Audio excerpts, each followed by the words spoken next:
Hi, ನಾನು ಅಕ್ರಮ್ ಶರೀಫ್ ಅಂತ, X corporate ಬಲ್ಸಿಯಾನಗರ Mysuru. ನನಗೆ ಒಂದು ರೆನಲ್ ಟ್ಯೂಮರ್ ಆಗಿತ್ತು. ಅದರಲ್ಲಿ ಒಂದು ಮೈಲ್ಡ್ ಆಗಿತ್ತು, ಚಿಕ್ಕದಾಗಿ. ಅದನ್ನು ನಾನು ಬೇರೆ ಕಡೆ ಎಲ್ಲ ಹೋಗಿ ತೋರಿಸಿದ್ದೆ. ಅದು ತುಂಬ ದೊಡ್ಡ ಆಪ್ರೇಷನ್ ಆಗುತ್ತೆ, ಅದು ಇದು ಅಂತ ಹೇಳಿ ನನಗೆ ಒಂದು ಸ್ವಲ್ಪ ಹೇಳಿಬಿಟ್ಟಿದ್ರು. ಅದಾದ ನಂತರ ನನಗೆ ಗೊತ್ತಾಯಿತು ಅಪೋಲೋ ಹಾಸ್ಪಿಟಲಲ್ಲಿ ರೋಬೋಟಿಕ್ ಆಪ್ರೇಷನ್ ಇದೆ ಅಂತ ಹೇಳ್ಬಿಟ್ಟು ಗೊತ್ತಾದ ತಕ್ಷಣ ನಾನು ಇಲ್ಲಿ ಬಂದು ನಾನು ಕಾಂಟ್ಯಾಕ್ಟ್ ಮಾಡಿದೆ. ಇಲ್ಲಿ ಮಾಡಿದ ತಕ್ಷಣ ನನಗೆ ರೋಬೋಟಿಕ್ ಬಗ್ಗೆ ಡಾಕ್ಟರ್ ಕಿರಣ್ ಕುಮಾರ್ ಶೆಟ್ಟಿ ಅವರು ಎಕ್ಸ್ಪ್ಲೇನ್ ಮಾಡಿದ್ರು, ಈ ಥರ ಆಗುತ್ತೆ ಅಂತ ಹೇಳ್ಬಿಟ್ಟು ಹೇಳಿದರು.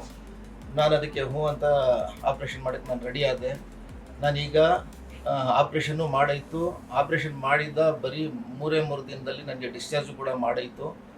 ಆದರೆ ಈಗ ನಾನು ತುಂಬ ಆರೋಗ್ಯವಾಗಿದ್ದೇನೆ. ನಾನು ಆ ಟೈಮಲ್ಲೇ ಹೇಳಿದ್ದೆ ಅವ್ರಿಗೆ, ಏನಾದರೂ ಇಂಥದ್ದು ಯಾರಾದರೂ ನನ್ನ ಹತ್ರ ಬಂದರೆ ನಾನು ಫಸ್ಟು ಸಜೆಸ್ಟ್ ಮಾಡಿ ಅಪೋಲೋ ಹಾಸ್ಪಿಟಲ್ಗೆ ಇಲ್ಲಿ ಕಳಿಸ್ತೀನಿ. ಯಾಕಂತ ಹೇಳಿದರೆ ರೋಬೋಟಿಕ್ ಇದು ಆಪ್ರೇಷನ್ ಇರೋದ್ರಿಂದ ತುಂಬ ಎಲ್ಲರಿಗೂ ಒಂದು ಅನುಕೂಲ ಆಗುತ್ತೆ ಅಂತ ಇಂಥ ಸಂದರ್ಭದಲ್ಲಿ ನಾನು ಹೇಳ್ತೀನಿ.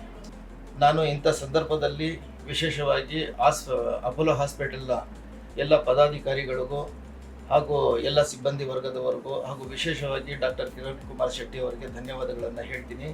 ನನಗೆ ತುಂಬ ಅಂದರೆ ತುಂಬ ಒಳ್ಳೆಯ ರೀತಿಯಲ್ಲಿ ಎಲ್ಲ ಇಲ್ಲಿ ಸ್ಟಾಫ್ ಎಲ್ಲ ನೋಡಿಕೊಂಡ್ರು. ಅದಕ್ಕೆ ನಾನು ಎಲ್ಲರದ್ದು ಧನ್ಯವಾದಗಳನ್ನು ನಾನು ಈಗ ಹೇಳೋಕ್ಕೆ ಇಷ್ಟಪಡ್ತೀನಿ.